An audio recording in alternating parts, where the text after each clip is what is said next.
So hey guys, MrFeedZ here, and today we will be talking about my first impressions on Call of Duty Infinite Warfare. Now, I know my first Infinite Warfare video was a cut coming really late, but I'm going to be obviously giving my first impressions on Infinite Warfare. This video will not be saying that you should or should not like Infinite Warfare. That's your opinion. I'm not saying that you should or should not like it. But in my opinion, from the beta, the game shows great consistency. And what I mean by that, it's really good. I want to play the game over and over again because it's very fast-paced and enjoyable. Other Call of Duties didn't have the very fast-paced sort of stuff because people would lay back in their spawns all the time, and some of the new game modes they've introduced are really good, like Frontline for example. I mean, it's extremely fast paced, just like the game itself, and it reduces the chance of getting spawn trapped as you cannot switch spawns, and you get armor when you spawn in, which, oh, that's great. I mean, you don't get spawn trapped. I hope that everyone knows what it's like to get spawn trapped on the game, and if you didn't already know that, but of course. And the new game mode Defender, that's pretty much like uplink, but you don't have to score on the other team's uplink station, and it has the same score type as hardpoint. For every second you hold the uplink ball, you get a point, which is definitely the same score principle as hardpoint. And for the competitive side of things, the game rotation will be changed, but some say horrifically, some say well done. I'm in the middle of those. I have no idea what to think of it. Now, if you remember Call of Duty Ghosts, there was a game mode called Blitz, and that was another game mode introduced by Infinity Ward, and more than likely never to be used again. But the teamwork involved in this game mode, it's almost the same as the Defender game mode, as you need to stay seriously close to your teammate to cover him with the ball to get points for the team, and you will more than likely take over the game modes uplink and hardpoint, because the actual way the game's set out with the uplink ball and earning a point every second of holding the uplink ball, and the ball respawns in a minute just like hardpoint in different locations, so it's definitely going to be taking over uplink and hardpoint by the looks of things from the beta. Another positive for me for Infinite Warfare would be the movement, and I know what you're thinking, oh my god, MrFeedZ likes the futuristic movement. Nah. Yeah, that's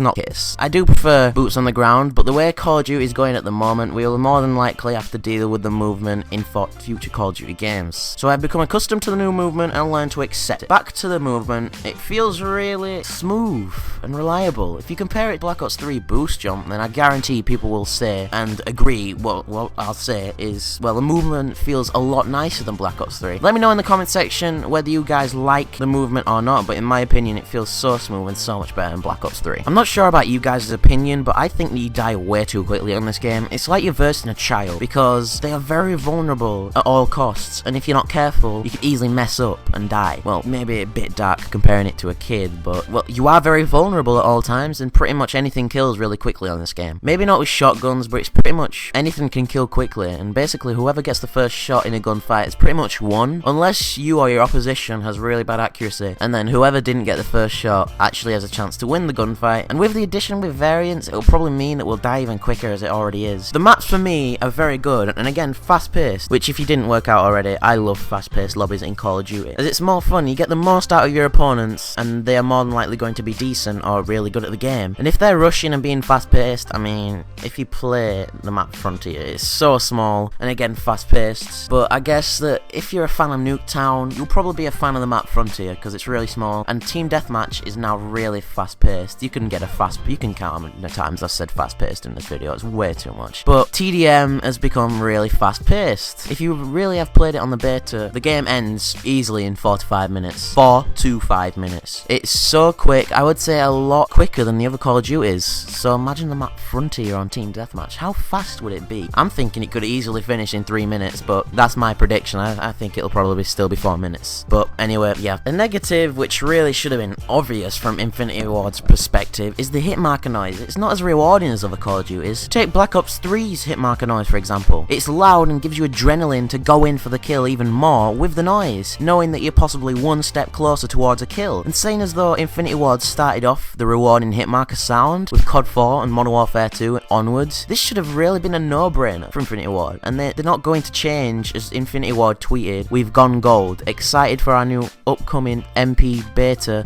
and all the optimizing we can do for the launch with your gameplay data." data, however you're saying, where you're at. Hashtag Infinite Warfare. Now, if you guys didn't actually know, Gone Gold means it's completely finished. They will not be changing anything. They've sent the game out to be approved by Sony and Xbox. They are done with the game. They're not changing anything. And even if they were to change anything, they wouldn't have enough time to actually do so. The release date is November 4th, and at the time of recording this, it's 1 week away, so really not much time left before the game really gets released. And if they're going to change things, it'll probably be a rush and possibly lead the game onto a onward downhill loop. In my opinion, a classic playlist would easily make this game better, and even if it makes the game like Call of Duty Ghosts, I don't care. I was a big fan of Call of Duty Ghosts. I couldn't really care less, but the classic playlist would fit the game even better. Even though I like the movement, it has been toned down so you can't really jump high, and people don't really use it as often to jump shot as like Black Ops 3 and Advanced Warfare. So that might be a bonus for some players, because I'm pretty sure not many people will actually be jump shotting apart from me, because I literally always do it because I'm like the biggest tryhard on YouTube. So that wraps up my first impressions on Infinite Warfare. It's been a really long video, I know that, but I thought I needed to get all my first thoughts and opinions needed to be said in this video. Leave a like on the video if you agree with any of the points I made in the video, and comment down below what your first impressions of Infinite Warfare are. And yeah, thank you guys for watching, and I'm MrFeedZ signing out. Peace.